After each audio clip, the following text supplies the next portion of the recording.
Good morning, friends. Today we discuss the practical topic on Newton's rings. இப்போ இது வந்து Newton's ரிங்ஸோட the figure shows the Newton's ring setup. So இதில் வந்துட்டு நம்ம என்ன பண்ண போறோம்னா அந்த பிளைனோ கான்வெக்ஸ் லென்ஸோட radius of curvature find out பண்ண போறோம். அதுக்காக நம்ம ஒரு கிளாஸ் பிளேட், அதுக்கு மேலே பயோ கான்வெக்ஸ் லென்ஸ் ஓகே வச்சிருக்கோம். இதில் வந்து ஒரு 45 டிகிரியில் ஒரு இன்க்ளைன்டு கிளாஸ் பிளேட்ஸ் இருக்கு. அது எதுக்காகனா வர்ற மோனோக்ரோமேட்டிக் சோர்ஸை வந்து என்ன கீழ் நோக்கி அதிகமாக 45 டிகிரிங்கும் போது எல்லா ரேஸையும் கீழ் நோக்கி ரெஃப்ளெக்ட் பண்ணுறதுக்காக இந்த 45 டிகிரியில் கிளாஸ் பிளேட் வச்சுருக்கோம். இது ஆக்சுவலாக இந்த இன்டர்ஃபரன்ஸ் பிரின்சிபலில் இந்த ஹோல் அப்பேரட்டஸ் ஒர்க் ஆகுது by the division of amplitude principle பிரகாரம். எப்படி அப்படின்னா இந்த வர லைட்டை 10% of light is reflecting to the lens. Here ஒரு பர்டிகுலர் லைட் வந்து ரெஃப்ளெக்ட் ஆகிடும். மிச்ச அமௌண்ட் ஆஃப் லைட் வந்து லென்ஸை ஊடுருவி கீழே உள்ள கிளாஸ் பிளேட்டில் பட்டு திரும்ப ரெஃப்ளெக்ட் ஆகும். அப்போ இந்த லென்ஸுக்கும் கிளாஸ் பிளேட்டுக்கும் நடுவில் ஒரு ஸ்மால் பாத் டிஃபரன்ஸ் கிரியேட் ஆகி அதிலிருந்து நமக்கு என்ன செய்யும்னா இன்டர்ஃபரன்ஸ் ஃப்ரிஞ்சஸ் வந்து இது ஆக்சுவலாக கவுடு ஷேப்பில் இருக்கிறனால இது சர்க்குலர் ரிங்ஸ் வந்து மாறி மாறி நமக்கு கிரியேட் ஆகும். அதாவது இதில் வந்து கன்ஸ்ட்ரக்டிவ் அண்ட் டிஸ்ட்ரக்டிவ் இன்டர்ஃபரன்ஸ் ஏற்பட்டு அந்த லைட்டு ஒன்றுக்கு ஒன்று ஒரே ஃபேஸில் இருக்கக்கூடிய லைட் எல்லாம் சேர்ந்து அது கன்ஸ்ட்ரக்டிவ் இன்டர்ஃபரன்ஸை கிரியேட் பண்ணும். அவுட் ஆஃப் ஃபேஸில் வந்துச்சுன்னா டிஸ்ட்ரக்டிவ் இன்டர்ஃபரன்ஸை கிரியேட் பண்ணும். அதனால alternative dark and bright and dark bands நமக்கு கிடைக்குது. இந்த பிரைட் அண்ட் டார்க் பேண்ட்ஸை வச்சுட்டு இந்த ரேடியஸ் ஆஃப் கர்வேச்சர் இந்த ஆக்சுவலாக இந்த டயமீட்டருக்கு ஈக்குவலாக தானே நமக்கு கீழே கிடைக்கும். ஸோ அதை வச்சுட்டு இந்த Fourier transform of this particular image will also determine the radius of curvature of the bioconvex lens. அதை வந்து நம்ம மைக்ரோஸ்கோப் மூலமா நம்ம பார்த்து ஒவ்வொரு செட் ஆஃப் ரீடிங்ஸ் எடுத்து இந்த எக்ஸ்பெரிமெண்ட்டை கேரி அவுட் பண்ண போறோம். Okay right, let us discuss in detail in this section. Today agenda is introduction about the Newton's ring experiment, experiment analysis, finally take home message. So once again I replicate the same diagram to the understanding point of view. Okay, aim of the experiment is to determine the radius of curvature of double convex lens. This is called a bioconvex lens. By forming the Newton's rings, calculate the radius of curvature of the given convex lens. Apparatus required: convex lens, glass plate, sodium vapor lamp. Sodium vapor lamp is a monochromatic source. The source contains only a single wavelength of light and a vernier microscope and a 45 degree slot glass plates. Formula R equal to dn plus m squared minus dn squared by 4m lambda. இதில் வந்துட்டு நம்ம m வந்து order of spectrum அப்படின்னு சொல்லி assign பண்ணிக்கிறோம். R is a radius of curvature of the lens. dn plus m is a n plus mth ring diameter. dn is a nth ring diameter of the Newton's rings. Lambda is a wavelength of a light. So how to perform that experiment?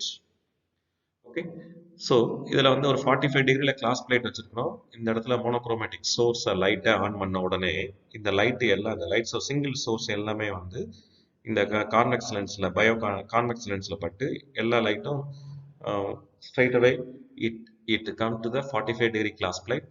It automatically all the light rays is reflected downwards to the bioconvex lens as well as glass plates.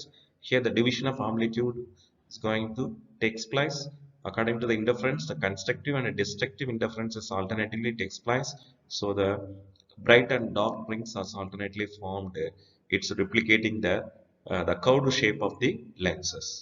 Okay, just using the moving microscope, you have to take the readings of this is actually a left side ring, this is actually a right side ring. So you just this is actually nth ring. You just consider as a bright ring only. இது bright ரிங்னா yellow colour links மட்டும் தான் நம்ம எடுத்துக்க போகிறோம். இந்த bright ரிங்ஸை மட்டும் calculate பண்ணி இது வந்து nth ரிங், இதுக்கு அடுத்த bright pant n+1, n+2, n+3. அதனால நம்ம மைக்ரோஸ்கோப்பை வச்சுட்டு என்ன பண்ண போறோம்னா ஒரு n+21 ஒரு 10 ரீடிங் எடுக்க போகிறோம். n+24 மூணு ரிங்கா தள்ளி, அதனால n+27 n+30 வரைக்கும், முடிஞ்ச அளவுக்கு n+30 வரைக்கும் லெஃப்ட் சைடு நம்ம ட்ராலி மைக்ரோஸ்கோப்பை மூவ் பண்ணி கொண்டு போய் வச்சுக்க வேண்டியது. லெஃப்ட்ல n+30க்கு நேரா இந்த மைக்ரோஸ்கோப்போட கிராஸ் வேர்ல இந்த இடத்துல வச்சுட்டு you take the readings of main scale reading as well as vernier scale coincidence. And you have to return back to the topmost level of the screw, and just adjusting the screw up to n+27. அப்படி moving microscope இப்படி நகர்த்திட்டே வந்தீங்கன்னா opposite சைடில் n+27 ரிங்ல வச்சு ஒரு reading இது left side எடுத்துட்டு இருக்கோம். Okay, அடுத்து வந்து n+24, 21 அண்ட் 21, 18, மூணு ரிங் தள்ளி 15, 12, 9, 6, 3, n. இந்த n ரிங் நேராக வந்துட்டோம். இதுக்கு அடுத்து ரைட் சைடு போகும்போது இது n ரிங், அப்படியே வரிசையா n+3, n+6, n+9, n+12, n+13, n+12, n+15, n+18, n+21, n+24, n+27, n+30. இப்போ ஆட்டோமேட்டிக்காக இந்த ரைட் சைடு நம்ம ட்ராவல் பண்ணி எடுத்துகிட்டே போயிடும். இப்போ எடுத்துட்டா எல்லா ரீடிங்ஸுமே யூ டேபிளேட் திஸ் மைக்ரோஸ்கோப் ரீடிங்கை டேபிளேட் பண்ணுறோம். ஆக்சுவலாக இப்போ லெஃப்ட் சைடு ஆரம்பிச்சோம் இல்லையா, இப்போ கீழே இருந்து எழுதிட்டே வர வேண்டியது n+20 மூணு ரிங்காக தள்ளி வச்சிருக்கிறேன் ஆர்டர் ஆஃப் ரிங்ஸை. இப்போ n+30க்கு கீழே இருந்து ஆரம்பிச்சுட்டே வரும்போது லெஃப்ட் சைடில் உள்ள மைக்ரோஸ்கோப் ரீடிங் எழுதணும். அடுத்து 27, 24 வரிசையாக வந்து just writing that readings from top to bottom to top. இப்போ ரைட் சைடு வரும்போது எண்ணில் ஆரம்பிச்சு n+3 அப்படியே வரிசையாக அப் டு n+30 வரைக்கும் கொண்டு போயிட வேண்டியது. ஓகே, இப்போ இந்த லெஃப்ட் அண்ட் ரைட் ரைடிங்க்கு இடையில இருக்கக்கூடிய டிஃபரன்ஸ் இருக்கு பார்த்தீங்களா, அதை வச்சுன்னா என்னது டயமீட்டர் ஆஃப் த ரிங். இப்போ நடுவில் ரெண்ட் ரிங்னா இந்த சைடு ஒரு ரீடிங், இந்த சைடு ஒரு ரீடிங், ரெண்டுக்குள்ள difference is nothing but diameter of the ring. Diameter of the ரிங்கை இந்த இடத்துல நோட் பண்ணிக்க வேண்டியது. அடுத்து அப்படியே ஆல்டர்னேட்டிவ் n+3யோட டயமீட்டர், n+6ஓட டயமீட்டர், 12ஓட டயமீட்டர் அப்படியே வரிசையாக நோட் பண்ணிக்கிட்டே வரோம். ஸோ டயமீட்டர் வந்து எல்லாமே சென்டிமீட்டரில் இருக்கும், அதை நம்ம மீட்டரில் கன்வெர்ட் பண்ணிக்க போகிறோம். அதனால 10⁻⁴ metre. Just squaring off this values, writing this equations. If m is equal to மூணு ரிங்கு, இப்போ m ஈக்குவல் டு 4 இல்லை, m ஈக்குவல் டு 6 ஃபிக்ஸ் பண்ணுவோம்.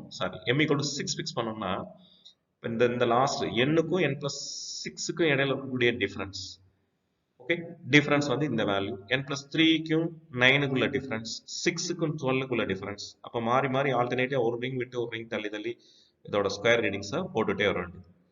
ஃபைனலாக இதோட ஃபார்முலாவில் நம்ம ஃபார்முலா சப்ஸ்டிட் பண்ணும்போது you obtain the radius of curvature of the ரிங்கை வந்து ஈஸியாக ஃபைண்ட் அவுட் பண்ணிடலாம்.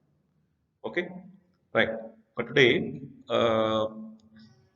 what is the take-home message of the today's talk is, you just determine the radius of curvature of the bioconvex lens. So இந்த convex லென்ஸோட கான்ஃபிகரேஷனுக்கு தகுந்த மாதிரி நமக்கு rings வந்து bright and dark rings வந்து மாறி மாறி இருக்கும் due to constructive and destructive interference principle. அதில் பிரகாரம் நமக்கு இது இருக்கும். அதனால என்ன செய்ய போகிறோம், இந்த பிரைட் ரிங்கை இதோட ஃபுரியர் டிரான்ஸ்ஃபார்மாக எடுத்துக்கிட்டு nth ரிங்லேருந்து வரிசையாக n+3, n+6, n+9 இப்படியே வரிசையாக ரீடிங்ஸை சேஞ்ச் பண்ணிகிட்டே போயிட்டு லெஃப்ட் சைட் ரீடிங் எடுத்துட்டு and then following the right hand side. அதுலேருந்து நம்ம என்ன பண்ண போகிறோம், ஃபைனலாக dn+m² - dn² value find out பண்ணி அதுலேருந்து ரேடியஸ் ஆஃப் கர்வேச்சரை ஃபைண்ட் அவுட் பண்ண போகிறோம். dn+m 6² - dn² by 6 இல்லையா, 6m lambda, 6 lambda, 6 into lambda. லாம்டாங்கிறது நம்ம யூஸ் பண்ணக்கூடிய monochromatic source of wavelength. அதுலேருந்து ஃபைண்ட் அவுட் பண்ணோம்னா radius of curvature of the convex லென்ஸை ஃபைண்ட் அவுட் பண்ணிக்கலாம். Okay, thank you very much for your patiently listening of this talk.